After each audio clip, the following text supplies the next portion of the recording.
Welcome to the World Strength and Speed Summit. This is your host, Coach Bricks, back again with another guest. And this gentleman here is Dr. JonathanMike.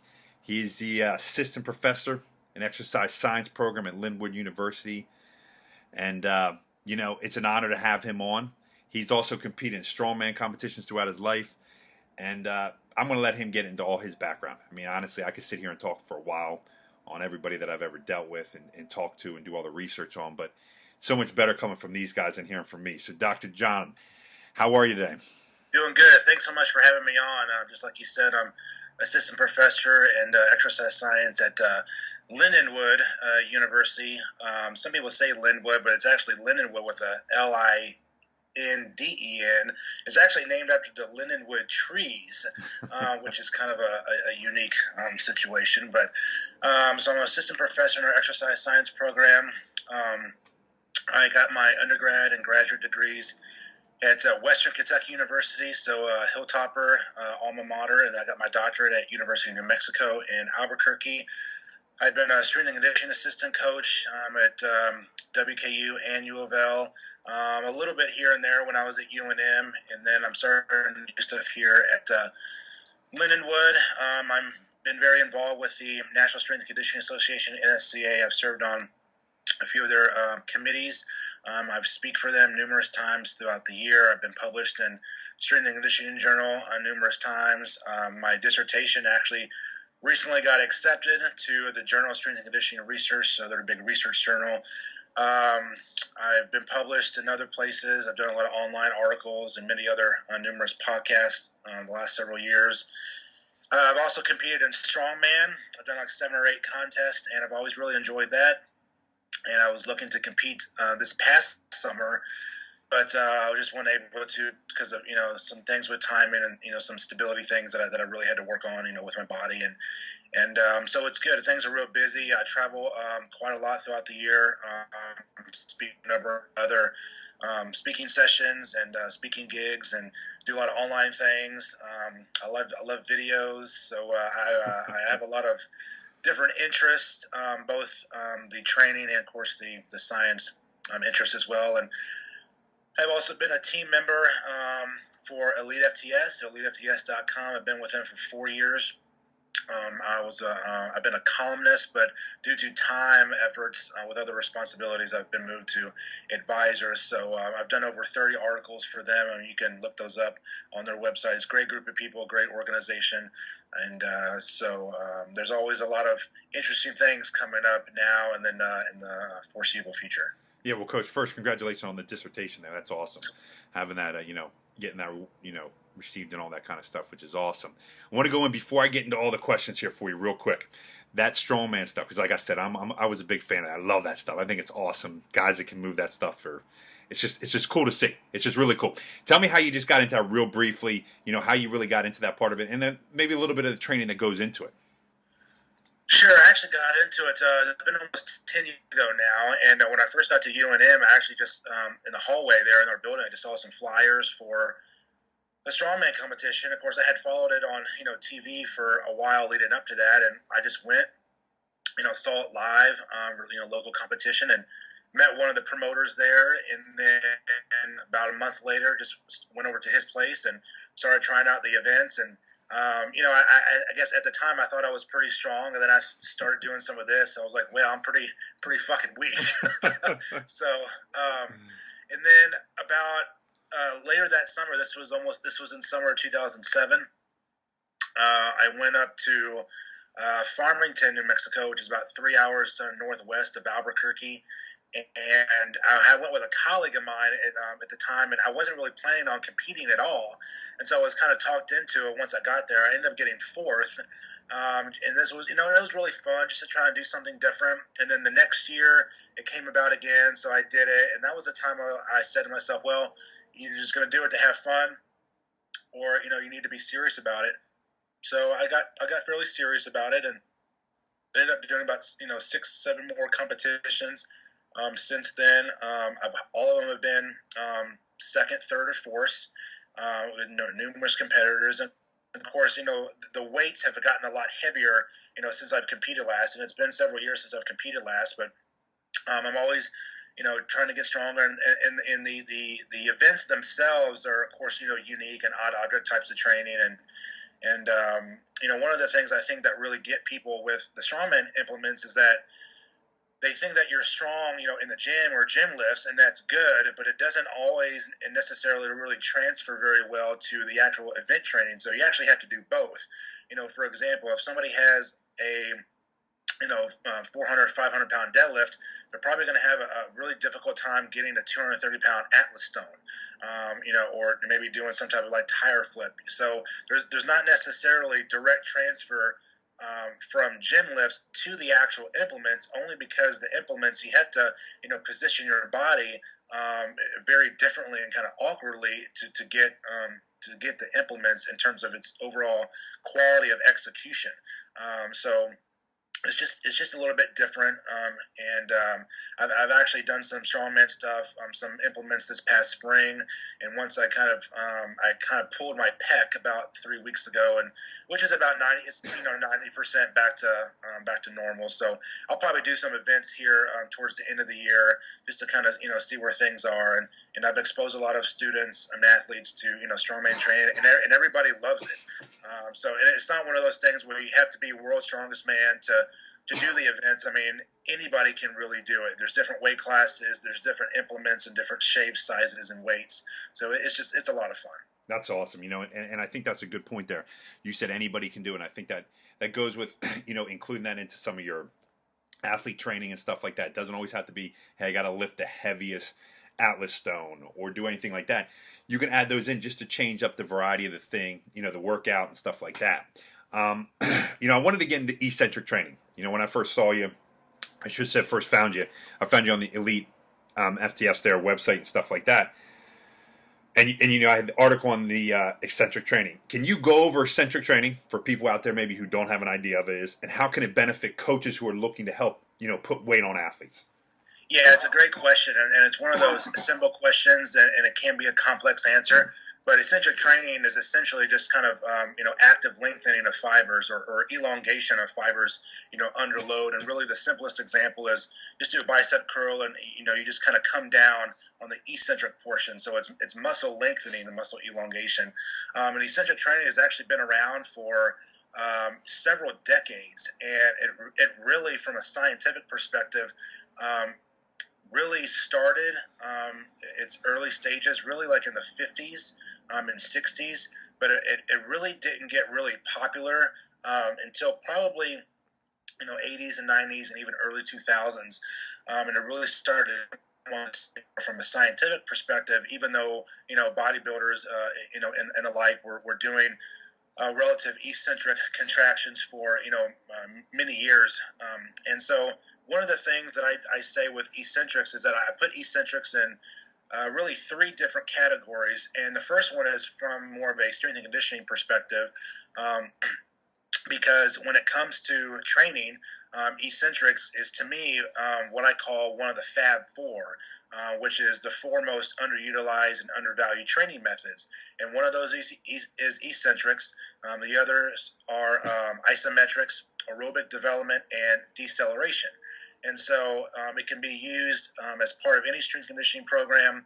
And if you're using it with athletes, I would recommend doing it more off-season, because typically heavy eccentrics in terms of volume and load is going to increase and elicit a little bit more muscle damage and soreness, which is something that you don't really want a whole lot during in-season play, because you want to be able to maximize concentric speed and power and velocity, and either maintain performance and decrease injury risk and all that other stuff.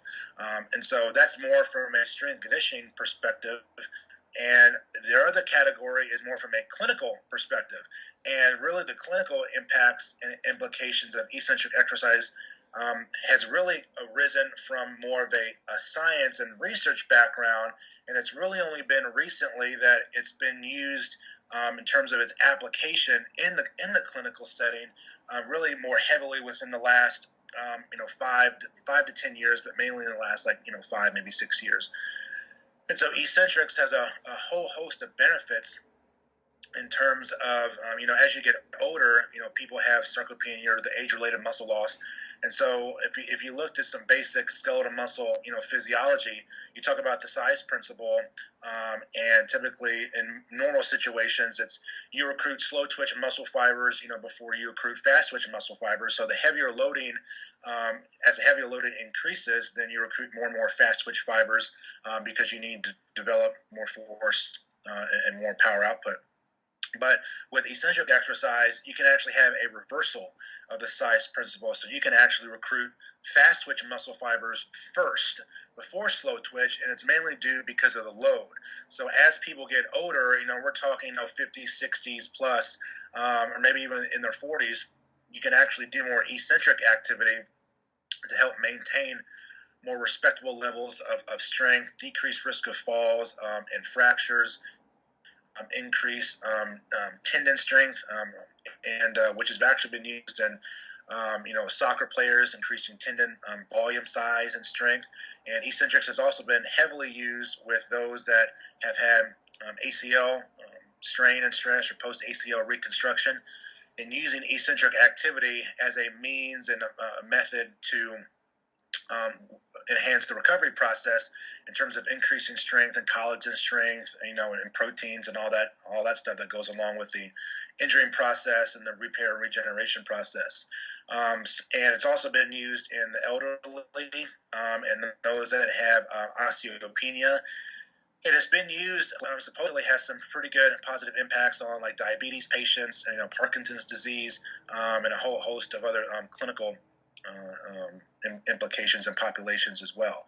So that's 2 out of the 3 from a strength and conditioning perspective and from a clinical perspective. The other category that I put eccentrics in is just with movement. And what I really mean is, in normal daily life, people don't really realize how much eccentric activity. The most basic example, which is going to be with walking. There's periods of acceleration, there's periods of deceleration, and eccentrics and deceleration, are really like 100% related. They feed off each other. And you can apply, movement, and especially what I really mean is just like stability. And I'm a big fan, Dr. Perry Nicholson is one of my good friends, and I'm a big fan of him.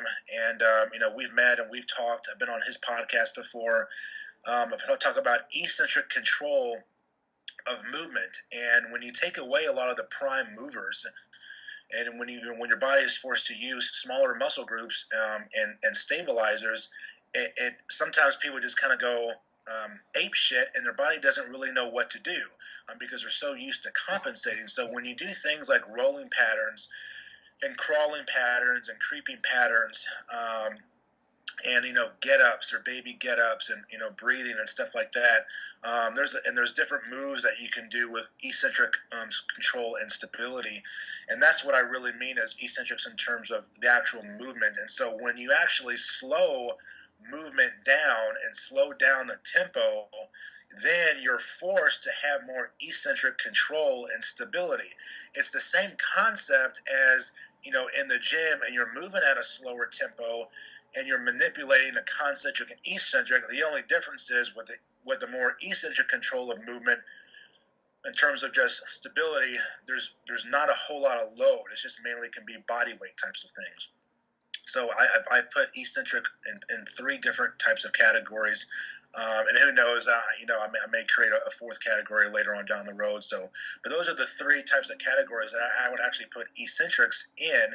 And so it would be very wise to utilize eccentrics throughout the year, throughout your training process. And I think one of the biggest mistakes that people make with eccentric exercise is, yes, it's lengthening of fibers under load, but the mistake that people really make is you have to have more load. You have to have more strain and stress on the muscle.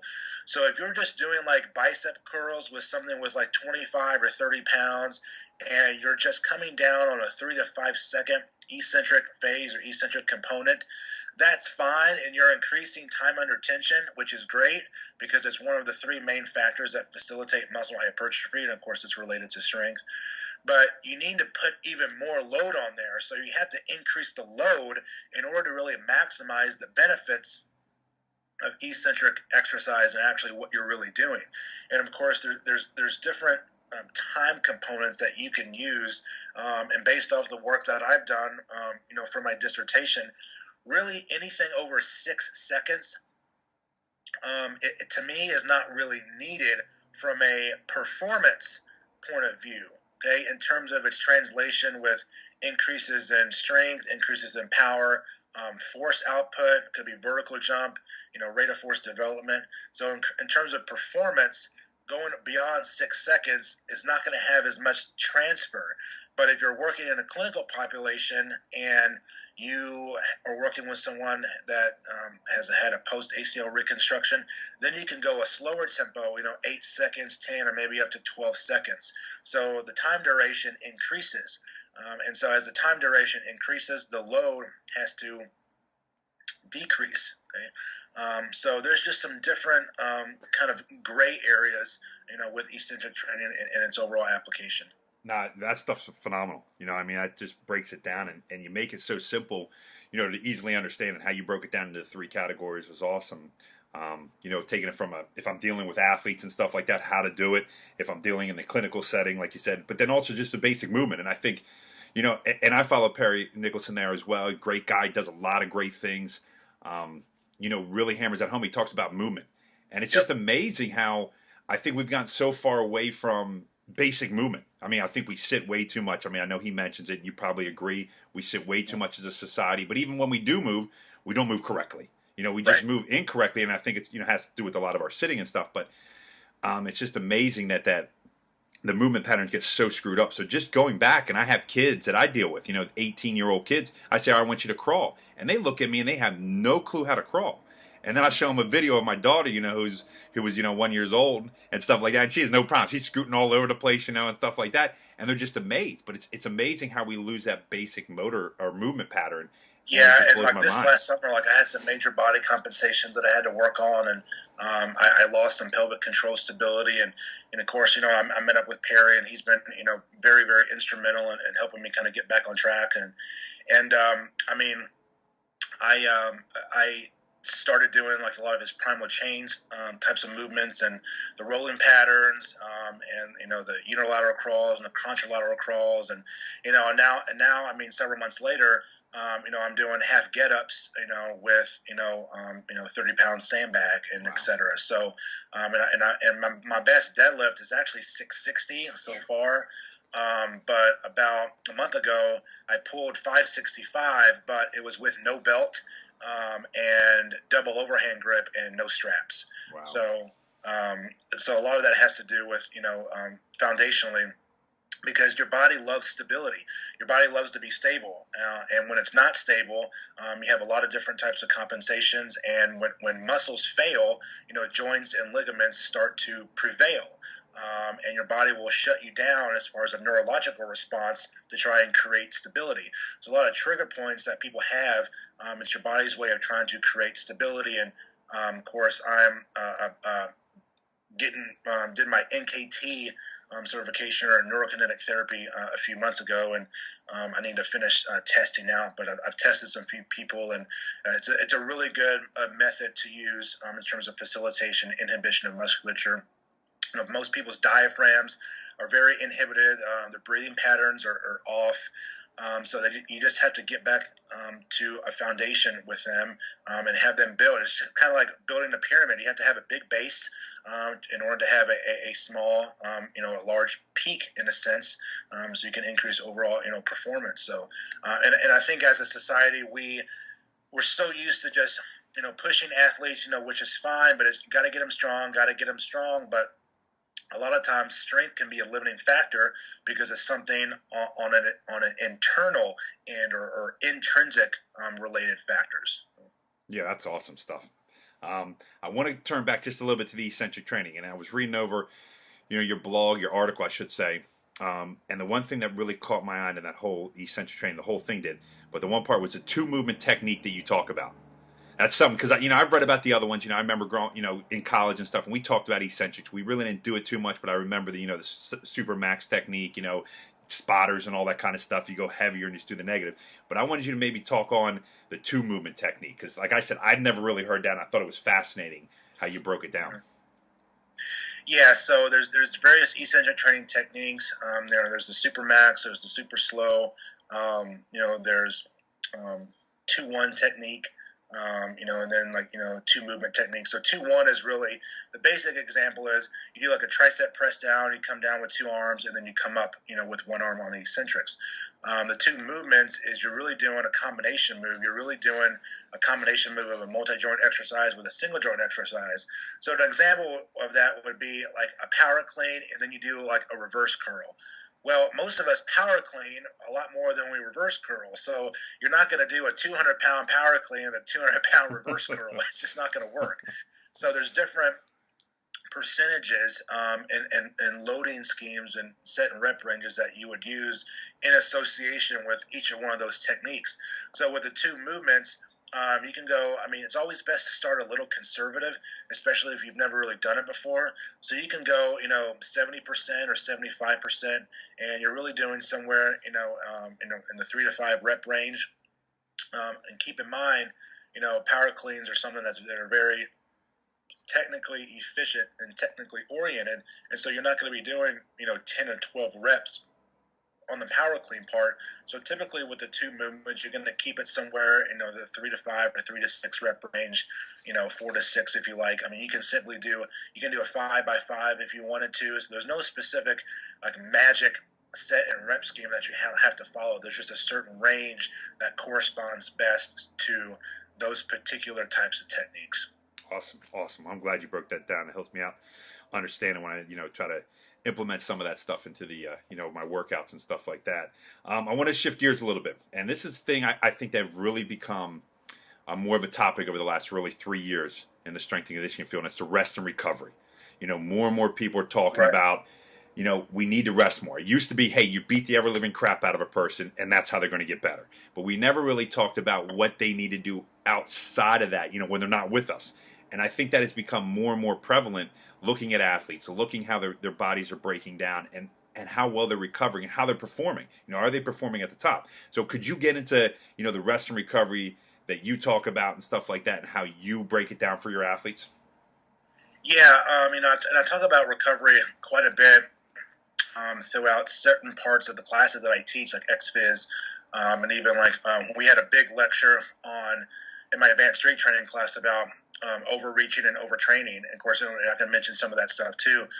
But recovery is certainly something that can be overlooked and certainly emphasized significantly across the board. But it works differently with novice, intermediate, or advanced and elite athletes. And when you get up to the upper echelons of advanced and elite athletes, recovery even becomes a lot more important. Somebody who has been training for a year and they train 3 days a week, they really don't have to worry about recovery as much as someone who's been training for 15 or 20 years and is competing. And really, when it comes down to it, everybody respond so differently to numerous types of training programs. There's so much inter-individual variability how people respond, not only to a certain training program, but to just exercises in general.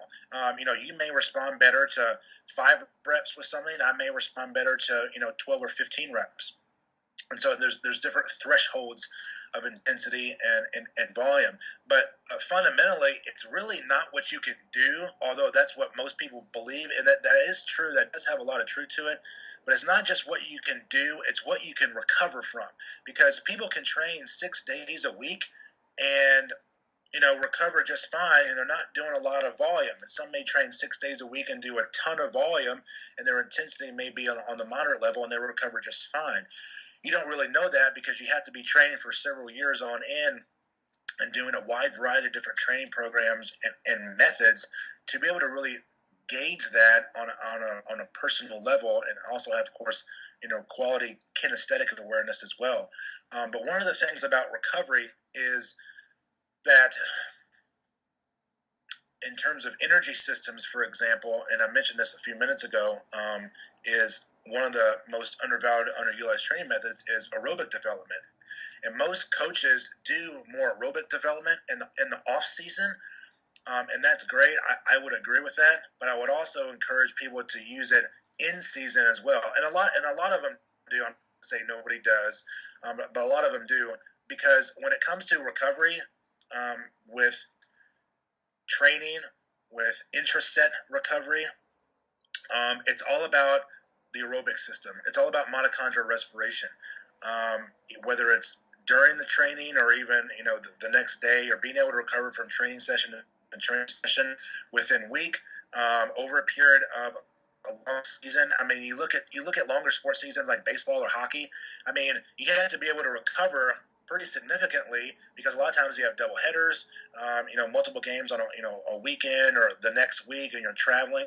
So you have to be able to recover as much as possible. And of course, recovery, people think it's just, well, it's only one or two aspects that correspond to recovery, and it's really not. Recovery could be active or it could be passive. And most of the science and even practical applications talk about how recovery needs to be more active, in terms of regeneration and kind of getting your body back to homeostasis, regeneration of protein stores, O2 stores, hormonal control, temperature regulation, those types of things, which is much better than just passive recovery. And of course, there's different examples of active recovery. I mean, that could be foam rolling, that could be perhaps some cryotherapy, that could be some massage, that could be longer warm-ups, for example, or low intensity conditioning at the end of the training session, or even on off days. Instead of high intensity conditioning, it could just be maybe like light walking, really low intensity treadmill exercise or elliptical work, sleds or sprint work. It could be just body weight things, or battle ropes for low intensity, longer duration. So it could be a combination of things. It could be just some sandbags or whatever it may be. So it has to be something that helps facilitate more active recovery. And of course, if you can do a lot of the basics, with nutritional supplementation and hydration, sleep is a huge factor. There's many confounding variables when it comes to being under-recovered or even overreached or even overtraining. And some of the confounding variables with overreaching, in which it actually lies a continuum between overreaching and overtraining. Some of the confounding variables are, of course, nutrition, which is huge, and that's a whole different topic. But, quality protein, especially, has always been really, really important for, recovery. Leucine has also made its impact in terms of increasing protein synthesis and increasing, recovery methods. Fish oils, in terms of their anti-inflammatory effects, and increasing omega-3 and omega-6 fatty acids. Another confounding variable, of course, is sleep. Most of us don't get enough sleep. I would love to be able to get 8 to 9 hours of sleep a night, but during the week it's like 6 or 7, just because you're up, you're doing all kinds of things and long days.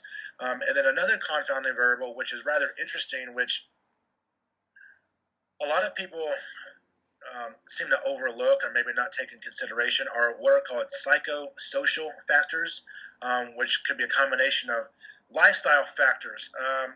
They don't like their job, they don't like their boss, they have family stress, life stress, work stress, and it can really wreak havoc on one's ability to recover properly and effectively. So there's different combinations of what corresponds well to recovery, and highly trained athletes recover a lot better than, of course, untrained athletes. And those that are more highly trained, they can typically recover more from higher volumes or even higher intensities, depending on which one they typically respond better at. So recovery is something that needs to certainly be taken into consideration.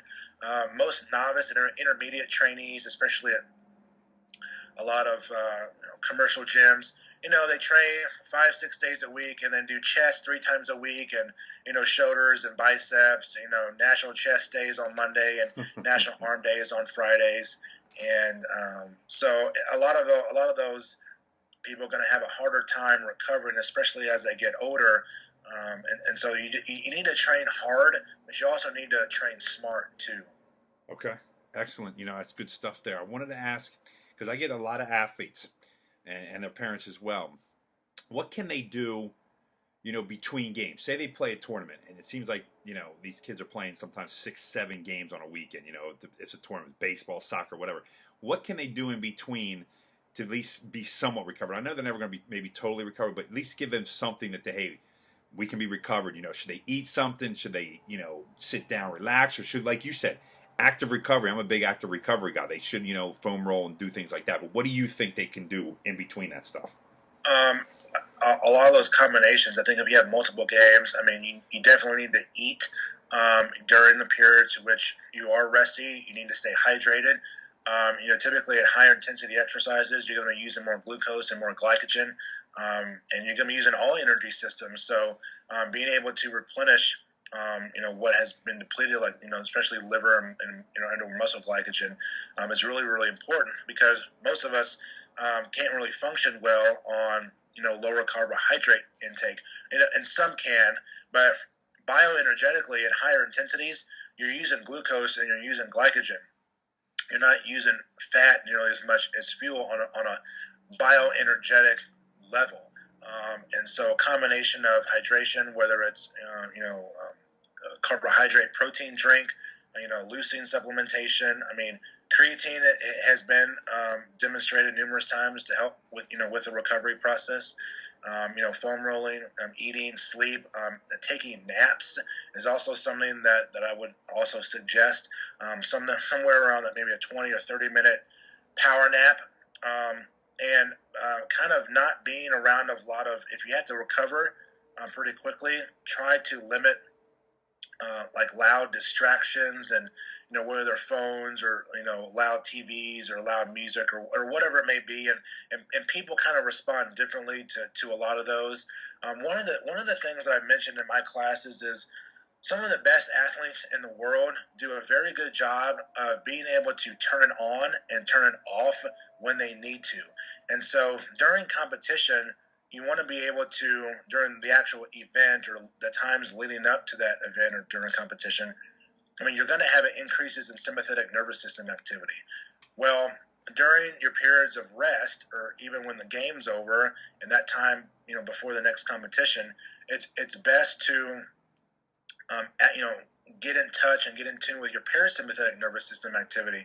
Lower your heart rate response. Lower your blood pressure response. And just kind of come back down to earth in a sense.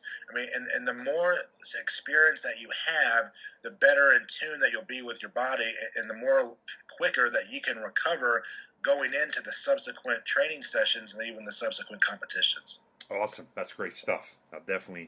Definitely very good stuff that athletes, coaches especially, can utilize to help out their athletes to recover, be ready for the next game. Now I'm having, say I have an athlete needs to put on some weight. I might be a football player, who's going from freshman football and they wanted to play varsity next year as a sophomore. Good athlete, but he needs to put weight on. What's some of the best advice that you can give of how to add weight, especially at that age? A lot of times kids struggle because the metabolism being so high and doing all that kind of stuff. What can they do? Well, it really just depends on the person.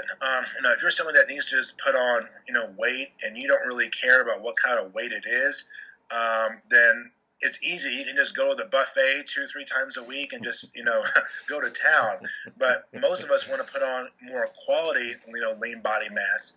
And so with a lot of college males, most college males need somewhere around 3,000 to 3,500 calories just to walk around campus. And if you look at if you had a pie chart, and if you looked at the percentage of what goes to what, so for example, your total energy expenditure would be a total of 100%. Well, resting metabolic rate accounts up to 60 to 75% of that. And so resting metabolic rate is, how much energy that you need just to kind of function in a sense. It's kind of used interchangeably with BMR or basal metabolic rate. But the higher percent of resting metabolic rate that you have typically indicates that you have higher percent of lean body mass. The other percentages go to thermic effect of food and NEAT. So NEAT, or non-exercise activity thermogenesis, which is like fidgeting. A lot of people like to fidget. And believe it or not, it actually has a lot of merit to it in terms of increasing some caloric output and caloric energy expenditure, but not nearly as the extent of resting metabolic rate. And so, thermic effect of food is that for higher protein types of diets, it actually takes more energy for your body to digest that and metabolize it. So the overwhelming, up to two-thirds to 3/4 of your energy comes from like RMR. So that having a higher lean body mass serves you very well because you're able to expend more calories at rest and during exercise. And so, college age males need 3,000 to 3,500 calories to essentially just kind of walk around college campus. Well, if they're looking to put on body weight, a pound of lean body tissue yields somewhere around 2,800 to 3,200 calories in surplus. So that's on top of your 3,000 to 3,500 calories. So now you're in the low 5,000 calorie, digits a day, and that's very difficult to do. And a lot of people say, well, you can put on a pound of muscle a week. Well, yeah, you could if you just woke up and ate all day long and you didn't really have to work and have these other activities. But even if you look at like college age females, if they're very active, they need somewhere around 1,800 to 2,200. And let's just say that you have a college age male, and let's just say they're eating like 2,800 calories. Well, that's 4 meals at 700 calories apiece. I mean, that can be a fair amount of food for most people. And so a lot of times the training becomes the easy part and the eating becomes the very difficult part. So being very consistent, with your eating schedule and, having some type of protein, each meal, typically more protein and fats, increase satiety or your feeling of fullness, and your carbohydrates, need to be used for, more moderate to high intensity types of exercise, interval work. Your brain functions very well off glucose. It would prefer to use glucose as opposed to, ketones. But, keto diets and all that stuff, I mean, that's a whole different conversation. But, yeah, I would say, like, you have to be consistent with your eating schedule. And I'm not going to say you need to eat 6, 7 times, 8, 9 times a day, and it's just a little bit ridiculous. I mean, there's been some really cool research by some of my colleagues, Brad Schoenfeld and Alan Aragon, and eating 6 times a day versus 3 times a day. There's really no difference in terms of meal frequency. There's really no difference in terms of caloric expenditure, or fat and stuff like that. So according to some studies, there's really little to no difference in consuming 3 meals, versus 6 meals. I mean, you can evenly distribute your caloric intake, if you like, but and it depends on really how much caloric intake that you really need. I mean, like I said, if you're using 2,800 calories, well, that's 4 meals right there. I mean, you could do 3 meals, at 1,200. Maybe 800 or 900 up to 1,000 calories if you wanted to, but it just depends on what your overall caloric needs are. I mean, I can tell you for me, training for a contest, I mean, starting out, it's in the 5,000 calorie range, and it can be pretty difficult. It's almost like another full-time job. I can imagine. Yeah. Wow. Yeah, I remember. I tell the kids all the story. I said when I don't recommend it to them, but when I was in college, I had to put on some weight, some good lean weight there for basketball. I played down low, down the low post, and I said I used to set my alarm every 2 hours at night and eat a peanut butter sandwich. You know what I mean? Just to get those calories in. And I said I don't recommend it just because of the sleeping part, how important the sleep part is.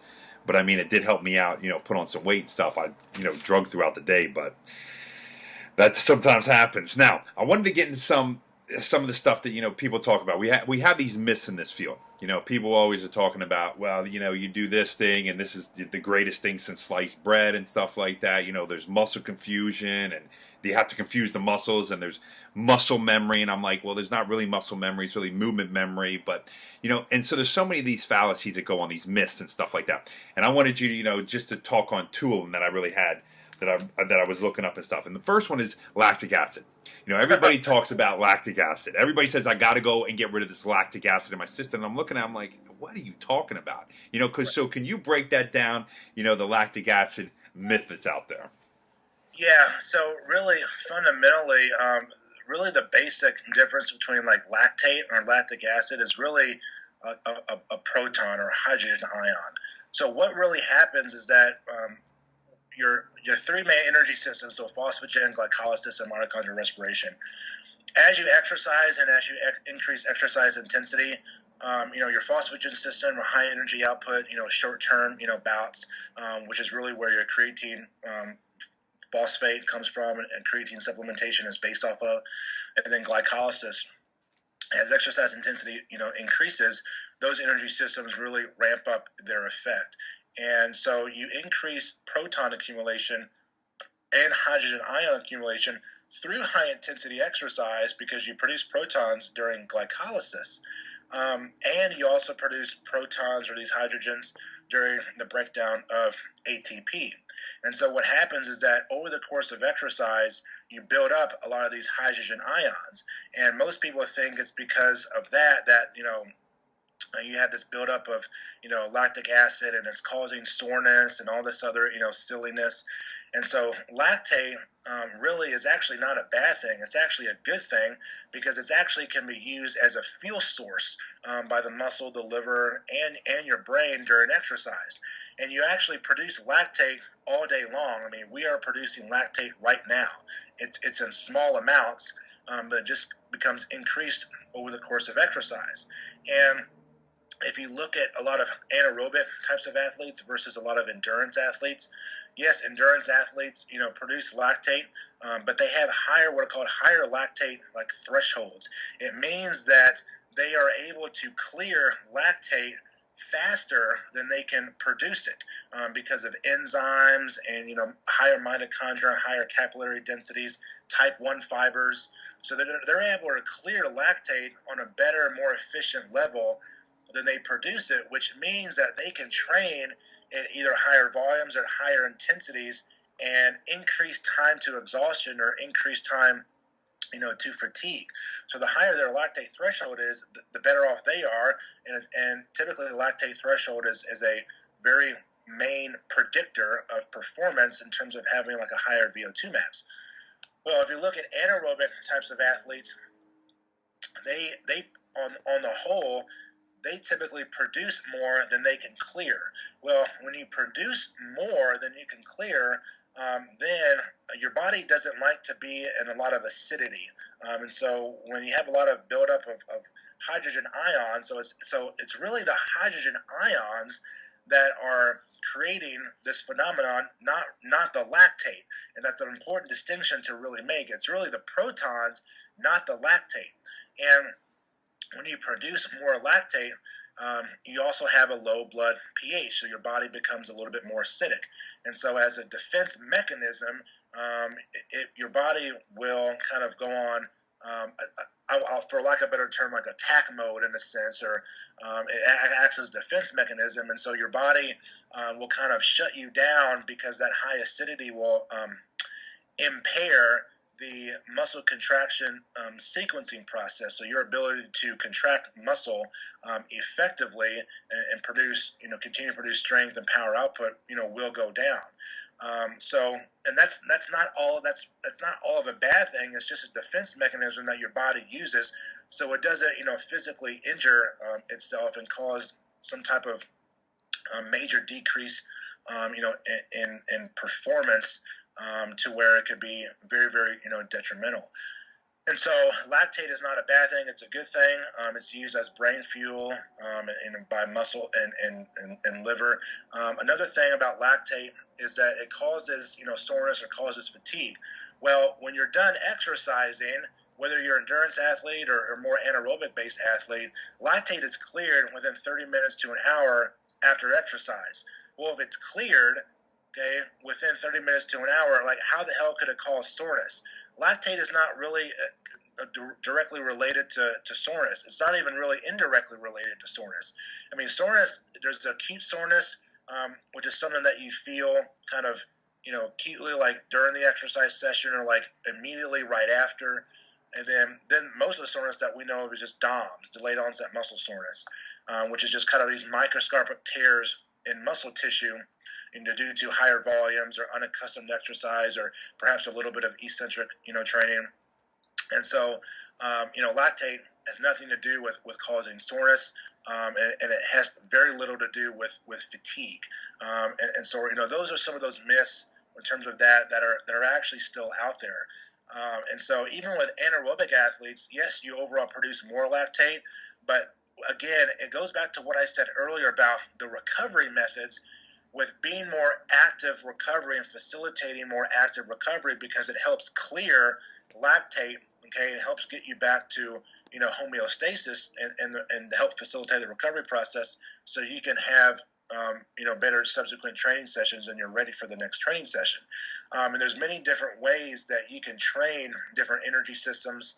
You can do high intensity ballots, sprints, prowlers, stairs, tire flips, battle ropes, and of course, as you become more highly trained as well, even on both sides, meaning the anaerobic athletes and more the endurance athletes, you have a better opportunity, and your body increases what's called its buffering capacity.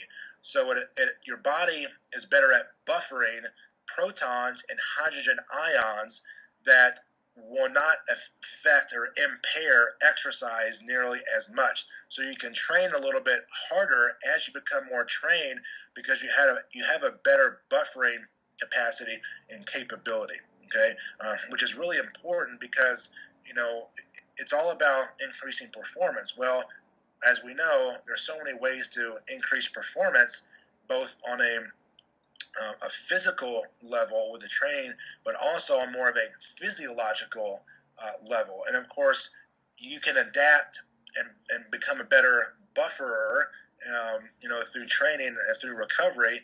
But you can also enhance your buffering capability through supplementation, and that's with sodium bicarbonate, that's with creatine, that's with beta alanine. I mean, all three of those supplements really do the exact same thing, but just in a different way.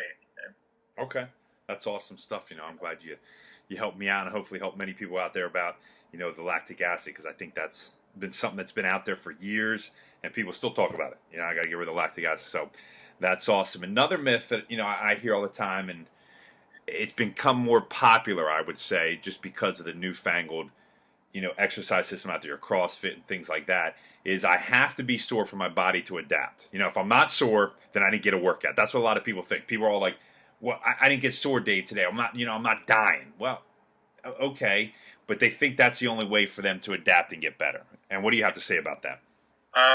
They're simply they need to get a little bit better educated, I would say. Is that I mean, we all like to be really sore because psychologically it tells us that, well, we actually did what we were supposed to do. We had a good training session, and if we're not sore, then we really didn't do anything, and we need to step it up. But there's some really good evidence out there that soreness is a very poor predictor in terms of training session success. And just because you're sore, I mean, that could be because, well, maybe you haven't trained in a month, and that's why you're sore, or maybe you took a long time for your deload periods or whatever it may be, or maybe it's unaccustomed exercise or something. And so, but just because you're not sore, it doesn't mean really anything either. Maybe you had a great quality training session, but you're just not sore, maybe because you're adapted or whatever. There's a whole host of reasons. So just because you're sore or not sore, I mean, it doesn't really mean anything in terms of its indication of whether or not you had a good quality training session. Excellent. And I think that's important for people to hear, because like I said, I think people sometimes translate that the only way for me to have a good workout session is if I'm beat up and I can't move.